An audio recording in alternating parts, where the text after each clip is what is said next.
It's been said that better questions lead us naturally to better answers, and that it's in not knowing that we open the doorway to knowing.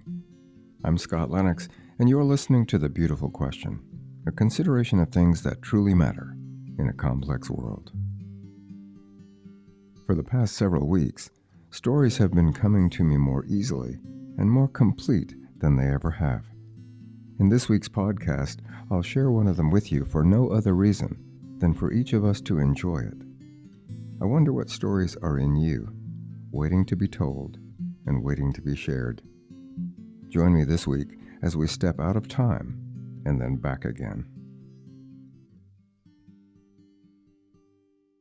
For the past few Fridays, stories have been presenting themselves to my consciousness fully formed when I'm in a profoundly relaxed state.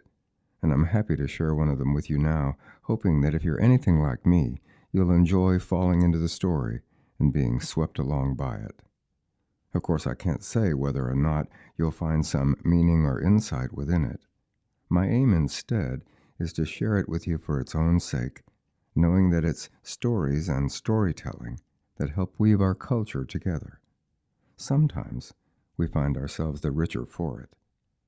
Come with me and see the world through the eyes of a prodigious young boy who has a magical experience while exploring his uncle's barn on a small farm in the North Carolina hills. I call the story The Sunstruck Bundle. As far back as I can remember, until I went off to college, my father would drive our family to Asheville, North Carolina, to spend Thanksgiving with his brother Mark and my Aunt Jean. They had no children, and they always treated my older brother Thad and me like we were their own.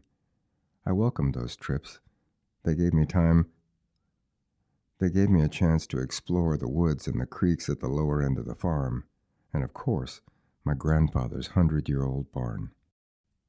The story Mother told me was that when Opa died and left the farm to his two sons, Daddy signed over his half, knowing that Mark would be better suited to country life, and that we were always free to visit should the urge strike. Years later, I learned that the truth came closer to my father signing it over because he was trying to make up for something that happened between them when they were boys. Either way, it was never openly discussed. The year I was 7, my brother Thad and I went up to the hayloft with books in hands where we planned to read the afternoon away. With the hay door swung wide, we could see for miles, and I felt the pull of everything that was happening outside. We couldn't have been reading for more than half an hour when I heard my brother softly snoring. That left me free to wander on my own. So I quietly put my book on the floor, crawled back down the ladder, taking care to avoid that one loose board, and headed to the far end of the barn and the pure wonder of my uncle's woodshop. In my mind's eye, I imagined that it looked exactly as it did when my grandfather was alive. I could see him smoking his pipe while he worked carving something or building something useful. Everyone said he was good with his hands. I think I know why. I can't say how long I stood by the workbench, my eyes taking in every detail of the old tools that lay on it. What I can say is that it was long enough for a shaft of light that pierced one of the cracks in the side wall of the barn to sweep its way to the back of the bench, where it fell on a small bundle of tattered red cloth that was half covered with curled wood shavings. As soon as the light touched it, the shop seemed to take on a red glow. Standing on my tiptoes and reaching as far as I could, I picked it up and then set it down on the bench in front of me, where I unrolled it to find a small handmade knife with a carved handle of antler or perhaps bone, I couldn't tell. There were geometric symbols scratched into it that seemed to my young mind to have hidden meanings. As soon as I touched it, the knife felt warm in my hand, and I began to shudder. The shop swirled around me, and I felt so dizzy I thought I'd fall down. Yet no sooner had the feeling started when it passed, and I was able to catch my breath again. That's when I heard a quiet stirring behind me. When I turned around, an old man with long white hair was calmly looking at me as he sat on the wooden nail barrel that stood beside the door. Wearing a dark green shirt and faded khaki pants, he looked like he had just stepped out of another time. "Who are you?" I asked. As he answered, he tapped the center of his chest twice with the fingertips of his right hand. "This one is Chintawagan," he said, his accent thick and strong. "Son of Munin and Tall Wolf, grandson of the healer Tiwiwas, and the elder Chintawagan, whose name this one carries. And who might you be?" "I'm just Tim," I said. "Am I dreaming?" The old man turned his head and looked out the door a while, following the flight of a crow as it made its way south. When he turned back to speak to me again, it was with a wry smile. "Who's to say what's a dream and what is not, hmm?"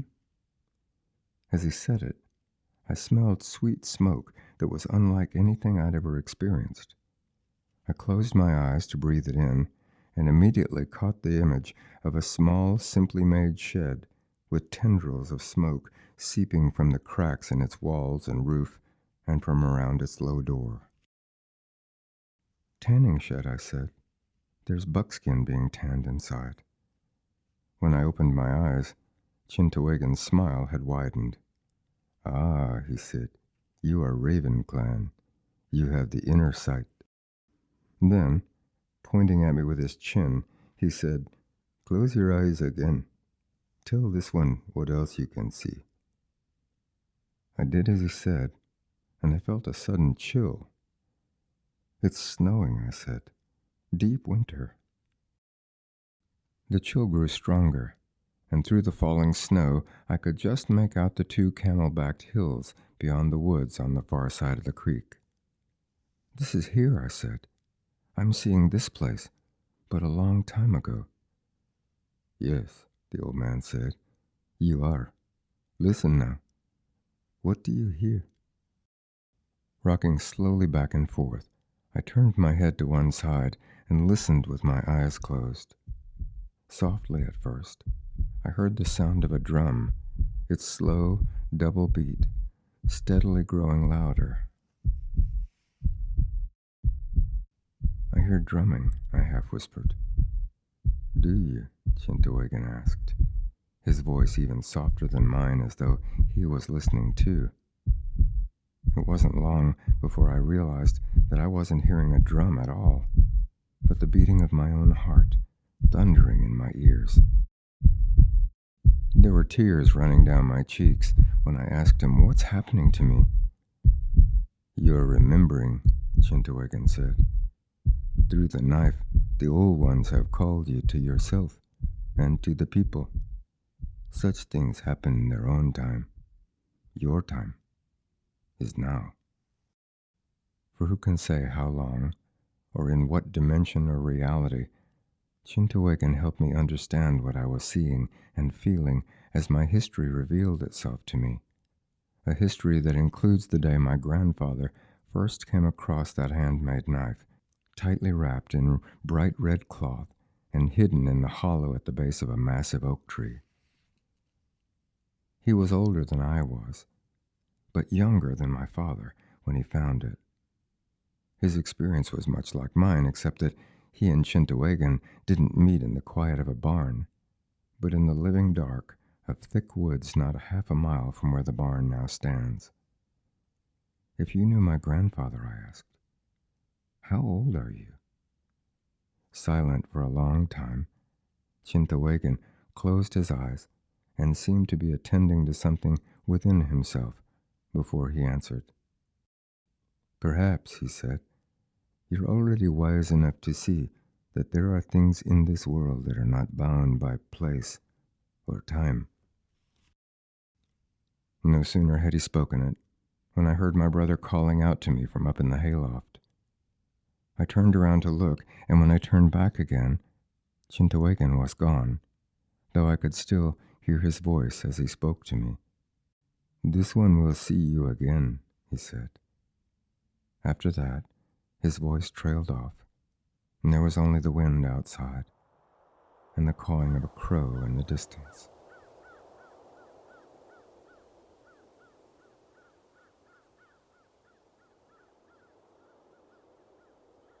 I hope my story touched you in some good way.